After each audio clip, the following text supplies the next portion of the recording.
So as you may already know, Techland was at SummerGameFest, and what they showed was a little disappointing, but there's a lot more stuff to talk about in today's video, so let's get into it. First off, apologies for the voice. I'm feeling a little sick right now, but I still want to make some content for you guys, so more videos will be coming soon. So at SummerGameFest, they did release this kind of teaser. It was 30 seconds long.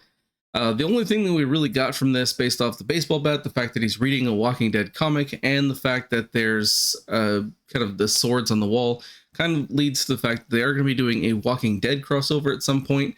Not much was really gained from this, other than the fact that we're getting a new update in June with the parkour updates of Scarier Nights and Roaming Volatiles, and then we're going to get a bunch of events after that. Not really any other details, so this was a little disappointing to get this short, brief information, but it is kind of cool that we are getting a Walking Dead crossover. I'm really interested to see kind of where that's going to go, and kind of, is it just going to be Negan with the bat, or is it going to be other characters too? I think it'd just be really interesting to see that. So shortly after the event, Dying Light put out this announcement saying that DLC 2 is going to be delayed until next year. So we won't be getting anything for DLC 2 until sometime next year. Could be the beginning, middle, end. We have no idea when. This is both good and bad. So the bad issue with this is that this is what they did with the first DLC. They promised it in June, got pushed back to September, and then pushed to October, and then finally released in November. So there was a lot of information, especially on their roadmaps, that was not accurate.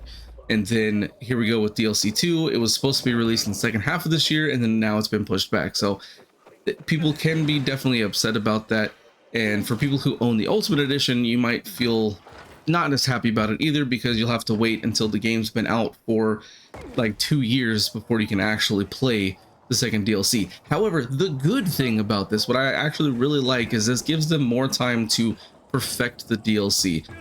Everybody wants the DLC to be something similar to the following, that's just this huge, big, expensive thing that breathes new life into the game, fixes all the bugs in the game, and just really just takes the cake with how great it is. And I really think they can do that with this DLC, but they need to take the time to 100% make sure it is bug-free before they release it. If it's got any issues, it's just going to get stomped on, and that's not good for anybody.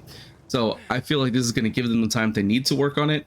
It is a little disappointing that the roadmap is another one that's false. So hopefully we'll get like a new roadmap soon. But speaking of this, they also mentioned a couple other things. On June 29th, we do have a live stream where they're going to be talking about the updates and upcoming events. I believe that based off of that date is most likely going to be when the June update happens, especially because that's on a Thursday, and as we all know, Techland really loves to release updates on Thursdays, so there's a good chance that the June update will happen on the 29th.